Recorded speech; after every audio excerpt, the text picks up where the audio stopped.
Astrology facts Tamil TV, ஜோதிடம் உண்மைகள் தமிழ் தொலைக்காட்சி நேயர்கள் அனைவருக்கும் வணக்கம். உங்களின் உண்மை கர்ம வினையை உள்ளது உள்ளபடி உணர்த்தும் எங்களின் உண்மை ஜோதிடம் கண்டு மகிழுங்கள். உங்களின் கர்ம வினையை உணருங்கள். அஸ்ட்ராலஜி ஃபேக்ட்ஸ் தமிழ் டிவி நேயர்கள் அனைவருக்கும் வணக்கம். நான் உண்மை அஸ்ட்ரோ செல்வராம், திருச்சி மாவட்டம் முசிறி தாப்பேட்டையில இருந்து பேசுறேன். இன்னைக்கு இந்த ஜோதிட பதிவுல நாம எதை பத்தி பார்க்க போறோம் அப்படின்னு பாத்தீங்கன்னா, ஒரு விழிப்புணர்வு பதிவு. இந்த விழிப்புணர்வு பதிவு அப்படின்னா, இப்போ ஒரு அப்ளிகேஷன் ஒண்ணு இருக்கு. அது என்னன்னு பாத்தீங்கன்னா, பிளே ஸ்டோர்ல எல்லா பக்கமும் பயங்கர ட்ரெண்டிங் மாதிரி தான் இருக்குது. அது எப்படின்னு பாத்தீங்கன்னா, உங்களுக்கு எப்போ கல்யாணம் நடக்கும், யாரு கூட கல்யாணம் நடக்கும் அப்படின்லாம் விளம்பரம் பண்ணிட்டு இருக்காங்க. அப்படி இல்லைங்க, யாராலையும் சொல்ல முடியாதுங்க. பொருத்தம் பார்த்து சொல்றதுதான் ஜோதிடரோட வேலை. இவங்களோட கரெக்டா இவங்க தான் இணைவாங்க அப்படின்லாம் இங்க யாராலையும் சொல்ல முடியாது. சரிங்களா? அடுத்தது இன்னொன்னு, தீராத பிரச்சனைகள் தீர்றதுக்கு தாந்திரீக பரிகாரம், மாந்திரீக பரிகாரம், ஆன்மீக பரிகாரம், இன்னும் எக்கச்சக்கமான பரிகாரங்கள் இருக்கு. அந்த பேர் எல்லாமே இப்ப நம்ம மைண்டுக்கு வரல. அதுக்காக நான் பரிகாரம் பொய்யெல்லாம் சொல்லல. பரிகாரம், எல்லா பரிகாரமுமே உண்மைதான். எல்லா பரிகாரத்தையும் எல்லாருமே செய்யலாம், அது தப்பே கிடையாது. ஆனா இந்த பரிகாரத்தை பண்ணுனா மொத்த தலையெழுத்தும் மாறும்னு நினைக்கிறீங்க பாத்தீங்களா? அதுதான் ரொம்ப ரொம்ப ரொம்ப தப்பு. நீங்க என்ன பரிகாரம் பண்ணாலும் சரி, மொத்த தலையெழுத்துல யாருக்கும் மாறாது. இதுதான் உண்மை. இந்த ஜோதிடம், ஜாதகம் அப்படின்றதெல்லாம் எதுக்கு நினைக்கிறீங்க? நம்ம தலையெழுத்து என்னன்னு தெரிஞ்சுக்கிட்டு அதுக்கு தகுந்த மாதிரி வாழ்றதுக்கு தான் இந்த ஜோதிடம், ஜாதகம் எல்லாமே. மொத்த தலையெழுத்தையும் மாற்றுறது கிடையாது. சரி, மொத்த தலையெழுத்தையும் மாற்ற முடியாது. அப்ப இந்த வழிபாடு பரிகாரம் எதுக்கு அப்படின்னு ஒரு கேள்வி வரும். அது நியாயமான கேள்விதான். ஆனா இந்த வழிபாடு பரிகாரம் எல்லாமே நம்ம ஜாதக தகுதி லெவல் என்னவோ அதுக்கு தகுந்த மாதிரி தான் வேலை செய்யும். அதுக்காக பரிகாரம் பண்ணி மொத்தமா எல்லாம் மாத்திரலாம் அப்படின்றலாம் எதுவுமே நடக்காது. இதுதான் உண்மை. அது புரியுற மாதிரி சொல்லணும்னா, ஏற்கனவே நிறைய இடங்கள்ல நான் சொன்னதுதான். இப்போ ஒருத்தர் 100 ரூபாய் சம்பாதிக்கணும் அப்படின்னு விதி இருக்குன்னா, கோயிலுக்கு போனாலும் போகலைனாலும், வழிபாடு பண்ணினாலும் பண்ணலைனாலும் 500 ரூபாய் சம்பாதிச்சிருவார், வாழ்ந்துருவார். ஏன்னா அவர் வாழ்ந்தாலும் இல்ல. அதே கோயிலுக்கு போய் வழிபாடு பரிகாரம் பண்ணா 900 ரூபாய் சம்பாதிப்பாரு, 1000 ரூபாய் தொட முடியாது. ஏன்னா அவர் 100 ரூபாய் சம்பாதிக்கணும் அப்படின்றது தானே அவருக்கு தலையிருக்கு. அந்த மாதிரிதான் லட்சம் சம்பாதிக்கிறவங்களுக்கும் கோடி சம்பாதிக்கிறவங்களுக்கும் இவ்வளவுதான் அதிசயம் நடக்கும். இந்த அதிசயத்தை மீறி நம்ம ஜாதக தகுதி, தலையெழுத்து அப்படின்றத மீறி எதுவும் இங்கே நடக்காது. இப்போ இந்த வீடியோவுல விழிப்புணர்வு பதிவு என்னன்னு பாத்தீங்கன்னா, இப்ப நான் சொன்ன இந்த விஷயங்களுக்கெல்லாம் கொஞ்சம் மேட்சாகிற மாதிரி. இப்போ நிறைய பேர் எதிர்பார்த்துட்டு இருக்கிறது என்ன? அது கல்யாணம் நடக்கிறது தான் இப்போ ஒரு பெரிய பிரச்சனையா, சிக்கலா இருக்கு நிறைய பேத்துக்கு. இந்த தீராத பிரச்சனை தீரும்னு சொல்றாங்கல்ல, இந்த தாந்திரிக மாந்திரிக பரிகாரத்தால தீர்த்து வைக்க சொல்லுங்களேன் பார்க்கலாம். சத்தியமா முடியாது. அப்புறம் இந்த ஒரு அப்ளிகேஷன் சொல்லி தெரியுறாங்களே, அது உங்களுக்கே தெரியும், நீங்களே நிறைய விளம்பரத்துல பார்த்திருப்பீங்க. கல்யாணம் எப்ப ஆகும், எப்ப நடக்கும், எங்க நடக்கும் எல்லாம் சொல்றாங்களாமா. அப்படின்னா யாராலையும் சொல்ல முடியாது. இப்ப இந்த ஜாதகத்தை நான் சொல்றேன், சவால் விட்டு சொல்றேன், யாரா இருந்தாலும் சரி முடிஞ்சா சரி பண்ணி காட்டுங்க பார்க்கலாம். இந்த மாந்திரிக தாந்திரிக பரிகாரத்தால அந்த அப்ளிகேஷன் அவங்க சொல்றாங்களே, அதனால மக்கள், பொதுமக்கள் அதையெல்லாம் நம்பி ஏமாறாதீங்க. உங்களுக்கு பிடிச்ச ஜோசியத்தை யார்ட்ட வேணாலும் பாருங்க. ஜாதகம், இந்த ஜோதிடம் ஜாதகம்ன்றது தலையெழுத்தை மாத்துறது கிடையாது. உங்க தலையெழுத்தை என்னன்னு தெரிஞ்சுக்கிட்டு அதுக்கு தகுந்த மாதிரி வாழ்றதுக்கு தான். புரிஞ்சுக்கோங்க. இப்போ இந்த ஜாதகத்தை பாருங்க. இப்போ இந்த ஜாதகத்தை பாத்தீங்கன்னா, இவரு பிறந்த டேட் ஆஃப் பர்த் என்னன்னு பாத்தீங்கன்னா 31/5/1984 6:30 PM டைம், திருச்சி. இது ஒரு ஆண் ஜாதகம். இப்போ இவர் பிறந்த லக்னம் என்னன்னு பாத்தீங்கன்னா விருச்சிக லக்னம். விருச்சிக லக்னத்துக்கு 7ல சந்திரன் இருக்காரு, ரிஷப ராசி, மிருகசீர்ஷ நட்சத்திரம். லக்னத்துல பாத்தீங்கன்னா கேது, லக்னத்துக்கு 2ஆம் வீட்டுல குரு வக்ரமா இருக்கார்.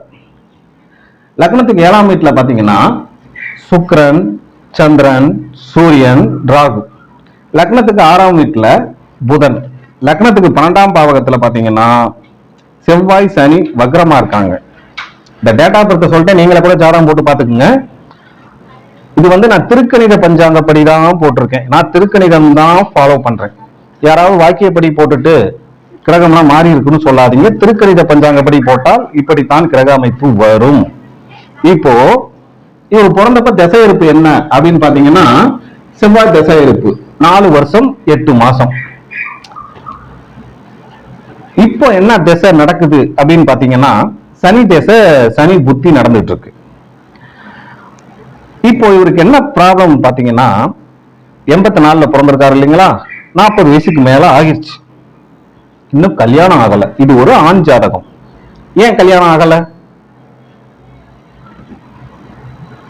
இவரு பாத்தீங்கன்னா 31/5/1984ல பிறந்திருக்காரு. அன்னைக்கு பிறந்த எல்லாத்துக்குமே கல்யாணம் ஆகாம போயிருமா? அப்படி எல்லாம் கிடையாது. இப்போ இவர் பிறந்தப்ப திசை என்ன? அல்ல, அதுக்கு முன்னாடி ஒரு அடிப்படை சொல்லிடுறேன்.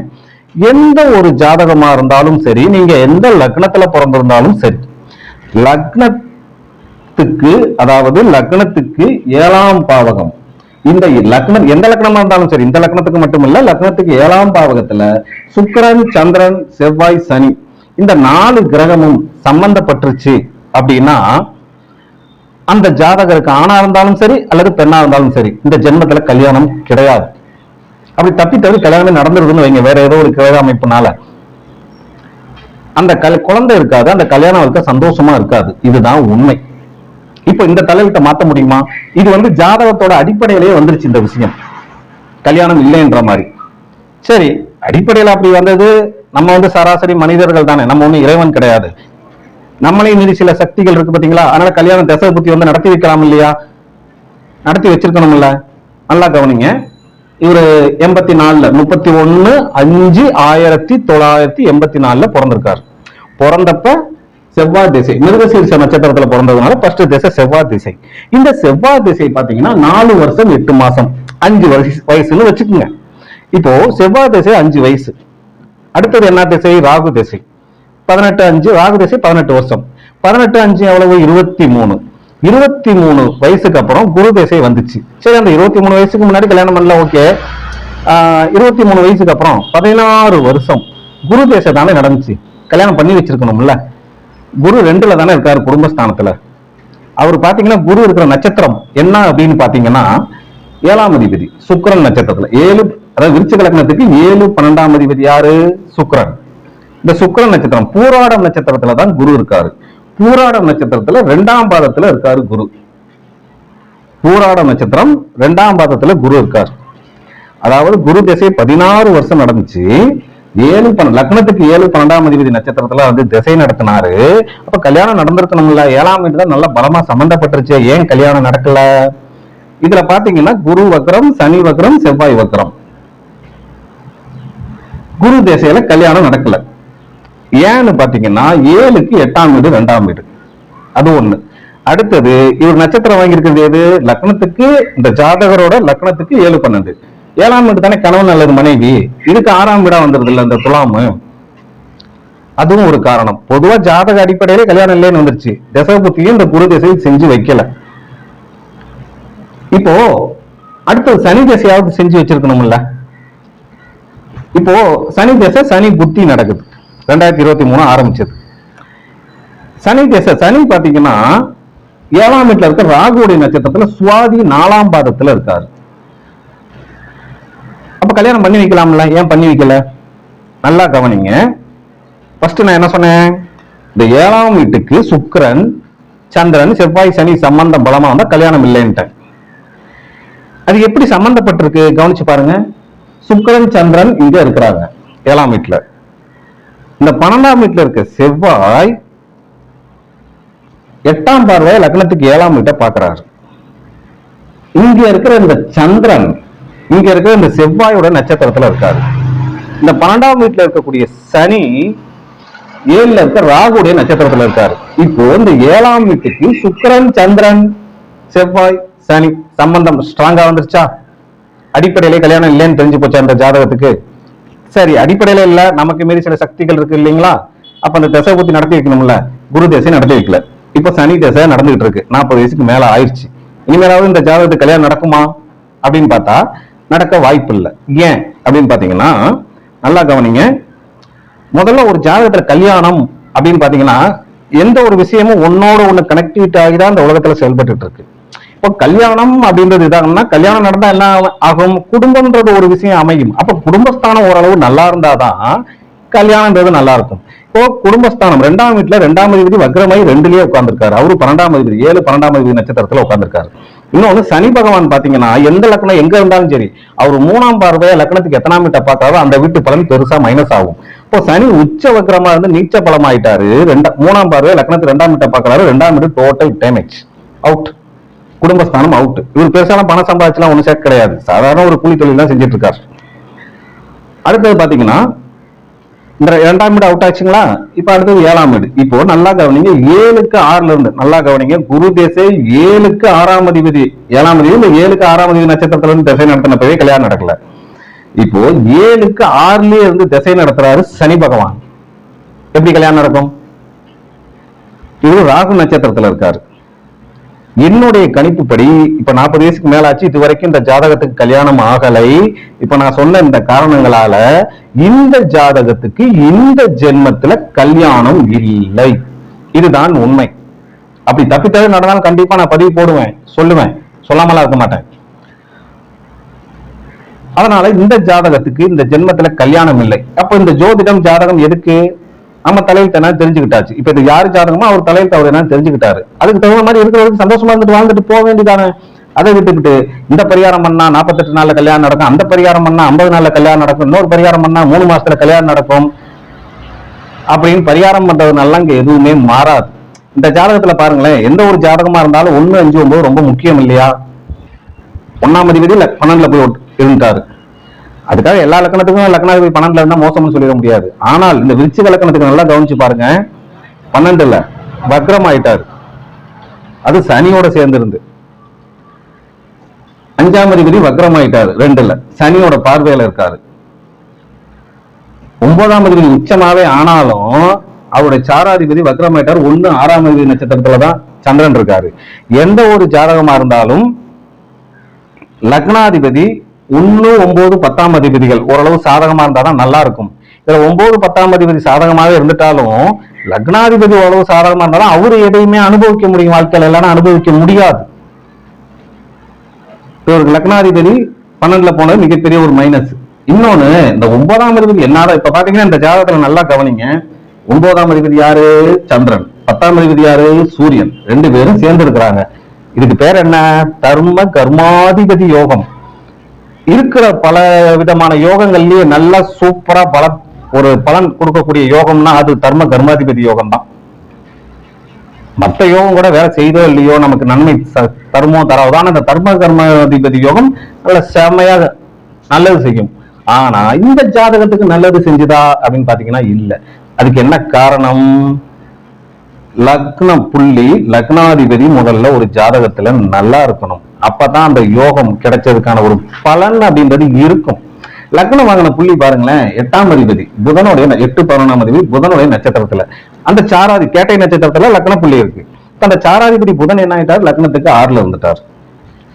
இன்னொரு மிகப்பெரிய ஒரு மைனஸ் என்னன்னு பாத்தீங்கன்னா, எந்த லக்னத்துல பிறந்திருந்தாலும் சரி லக்னத்துல கேது இருக்கக்கூடாது. அப்படி இருந்தா என்ன ஆகும்? பிறந்ததுல இருந்து ஜென்மத்துக்குமே ஒரு மன உளைச்சலான வாழ்க்கை தான். இவருக்கு அப்படிதான் வாழ்ந்துட்டு இருக்காரு. இவரு இந்த தர்ம கர்மாதிபதி யோகம் சூப்பரான பர்ஃபெக்டான ஒரு யோகமே.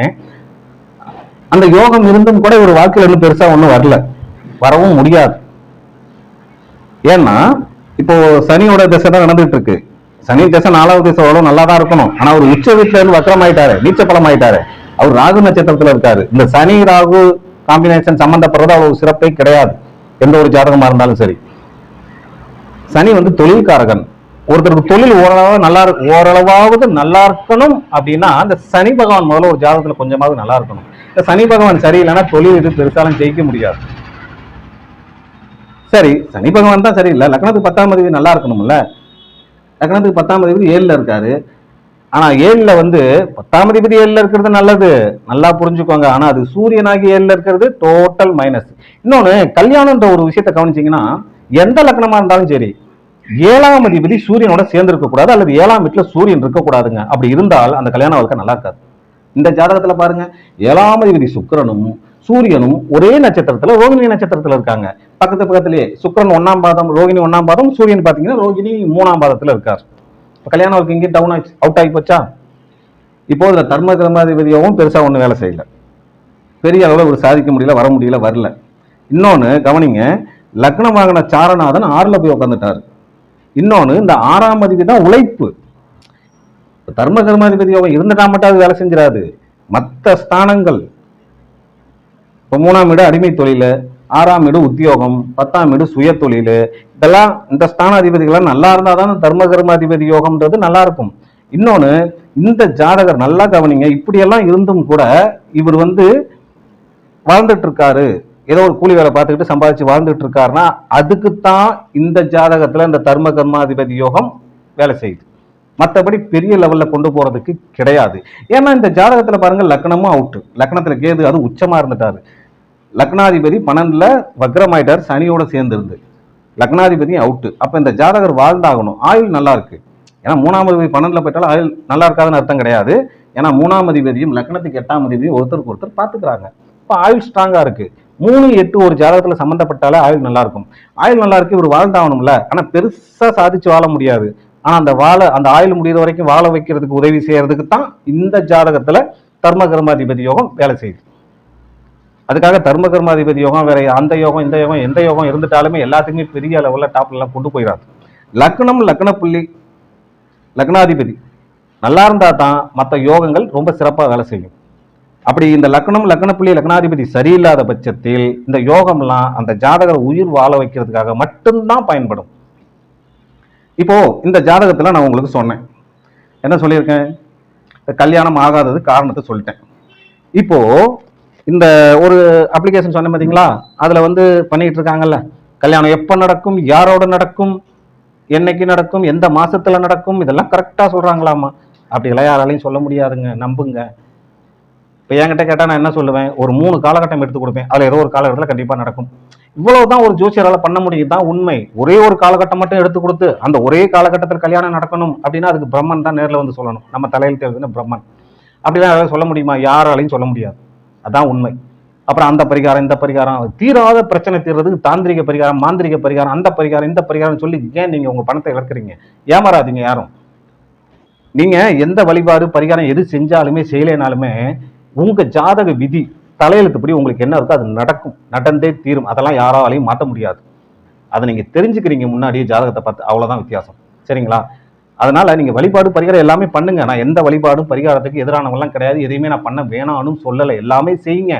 ஆனா மொத்த தலையெழுத்து மாறும் அப்படின்லாம் எதிர்பார்க்காதீங்க. 35 வயசுல தான் கல்யாணம் இருக்கு அப்படின்னா நீங்க 25 வயசுல பரிகாரம் பண்ணிட்டா கல்யாணம் நடந்துரும் அப்படின்லாம் நினைக்காதீங்க. 35 வயசுல கல்யாணம்னா 35 வயசுல தான் நடக்கும், அந்த தசாபுத்தி ஒத்து வர்றப்பதான் நடக்கும். அப்புறம் அந்த 25 வயசுல பண்ணுனா 2 தாரம், 35 வயசுல பண்ணா 1 தாரம், அப்படியெல்லாம் கிடையாது. நம்ம முடிவு பண்றதுனால இங்க எதுவும் நடக்கிறது இல்லை, எல்லாமே விதிப்படி தான் நடக்குது. தசாபுத்தி ஒத்து வந்தாதான் கல்யாணம் நடக்கும், இதுதான் உண்மை. இந்த பதிவு உங்களுக்கு பிடிச்சிருந்தா லைக் பண்ணுங்க, கமெண்ட் பண்ணுங்க, ஷேர் பண்ணுங்க. நம்ம சேனலையும் எல்லாரும் அப்படியே சப்ஸ்கிரைப் பண்ணுங்க. உங்களுடைய ஆதரவை பொறுத்து மீண்டும் மறுபடியும் இந்த மாதிரி உண்மையான விஷயங்களை நான் சொல்லுவேன். உண்மையான விஷயங்களை என்னுடைய சேனலில் நீங்கள் முழுமையாக தெரிஞ்சுக்கலாம். மீண்டும் அடுத்த ஒரு பதிவில் சந்திப்போம். அதுவரை உங்களிடமிருந்து விடைபெறுவது உங்கள் உண்மை அஸ்ட்ரோ செல்வராம். நன்றி, வணக்கம்.